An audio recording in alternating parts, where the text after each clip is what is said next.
الہ الا اللہ سمجھ رہے ہیں آیت الکرسی کی روشنی میں.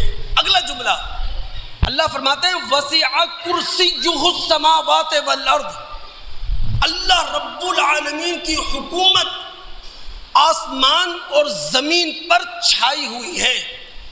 دوستو یاد رکھیے یہ کائنات اللہ رب العالمین نے بنائی ہے. کائنات کا کوئی حصہ، کائنات کا کوئی علاقہ، کائنات کا کوئی سیارہ اللہ رب العالمین نے کسی دوسرے کے حوالے نہیں کیا. یہ بات قرآن میں اللہ نے کئی جگہ کہی ہے. میں صرف ایک مقام آپ کو سناؤں. سورہ فرقان مکی صورت ہے، اس کی آیت نمبر 59 ہے. رب العالمین فرماتے ہیں الذی خلق السماوات والارض وما بینہما فی 6 ایام ثم استوى علی العرش.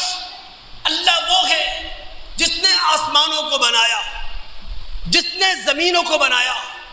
آسمان و زمین کے درمیان جو خلا ہے اللہ رب العالمین نے اسے بنایا.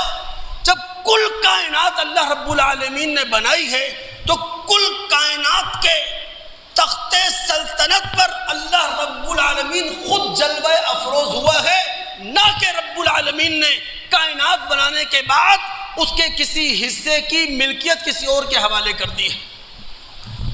سورہ سجدہ آیت نمبر 5 میں آ جائیں، یہ بھی مکی صورت ہے. رب العالمین فرماتے ہیں یدبر الامر من السماء الى الارض. میں لفظوں میں بات کر رہا ہوں چونکہ میں نے شفاعت کے حوالے سے آخر میں جا کے گفتگو کرنی ہے، اس لیے توجہ رہے. یدبر الامر من السماء الى الارض مکی صورت. اللہ رب العالمین فرماتے ہیں آسمان سے لے کر زمین تک ہر سیارے کی ان تدبیر ہم نے کی ہے. آسمان سے لے کر زمین تک ہر سیارے کا انتظام ہم نے کیا ہے. یعنی اللہ رب العالمین نے کوئی سیارہ، اللہ رب العالمین نے اپنی کائنات کا کوئی حصہ کسی کے حوالے نہیں کیا، نہ تدبیر کے اعتبار سے نہ انتظام کے اعتبار سے. وسع کرسیہ السماوات والارض. کل کائنات پر اللہ رب العالمین کی حکومت قائم ہے. دوستو یہ جو سائنسی اندازہ ہے نا کہ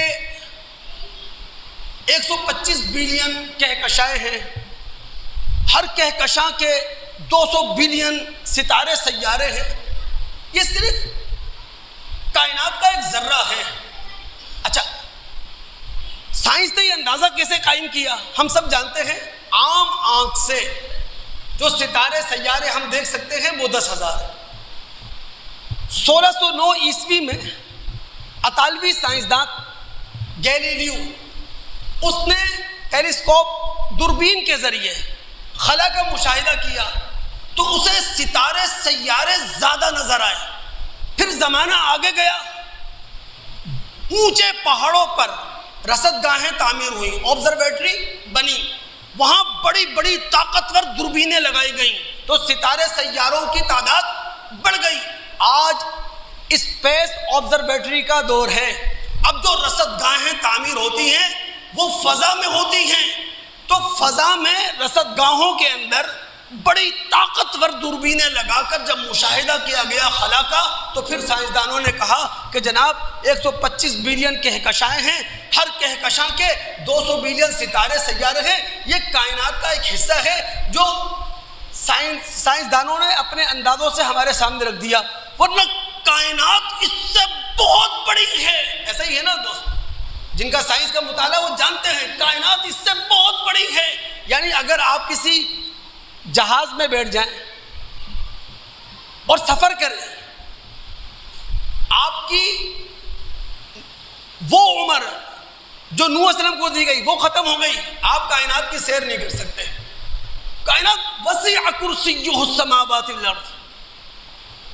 انبیاء علیہم السلام کی جو بعثت ہوتی تھی، انبیاء علیہم السلام جو وحی ہمارے سامنے رکھتے تھے وہ اسی اللہ رب العالمین کا راز بتانے کے لیے.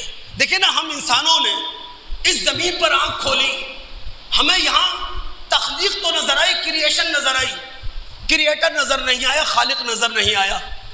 ہم نے اس زمین پر آنکھ کھولی، ہمیں اس زمین کے ذرے ذرے پر ڈیزائننگ نظر آئی، ڈیزائنر نظر نہیں آیا۔ ہم نے جب اس زمین پر آنکھ کھولی تو کائنات کو ایک انڈسٹری کی طرح چلتا ہوا تو دیکھا، لیکن اس انڈسٹری کا انجینئر ہمیں نہیں معلوم چلا۔ انبیاء علیہم السلام کی بعثت اس لیے ہوئی، اللہ رب العالمین نے وہی نبیوں کو اس لیے دی، انبیاء اور وہی ہم انسانوں کو یہ بتا سکیں کائنات کا خالق اللہ ہے، کائنات کا ڈیزائنر اللہ ہے، اس کائناتی انڈسٹری کا انجینئر وہ اللہ رب العالمین کی ذات ہے۔ یہی وجہ ہے دوستو، نبی علیہ السلام کے پاس ایک یہودی آیا۔ دیکھیں ہمارا عقیدہ ہے نا، قرآن و سنت کی روشنی میں کل کائنات اللہ کی مٹھی میں ہے، کل کائنات اللہ کی مٹھی میں ہے۔ اب بخاری کتاب توحید میں روایت ہے، غالباً عبداللہ بن مسعود رضی اللہ تعالیٰ عنہ راوی ہے، ایک یہودی نبی علیہ السلام کے پاس آیا اور اس نے اپنے لفظوں میں نبی علیہ السلام سے کہا کل کائنات اللہ رب العالمین کی انگلیوں پر ہوگی اور اللہ رب العالمین کہے گا انا الملک، میں بادشاہ ہوں۔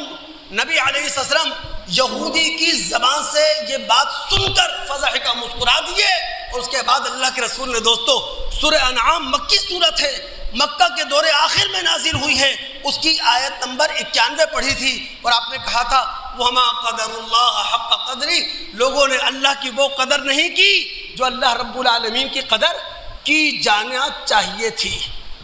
تو وسیع کرسی اب لا الہ الا اللہ کو سمجھتے ہوئے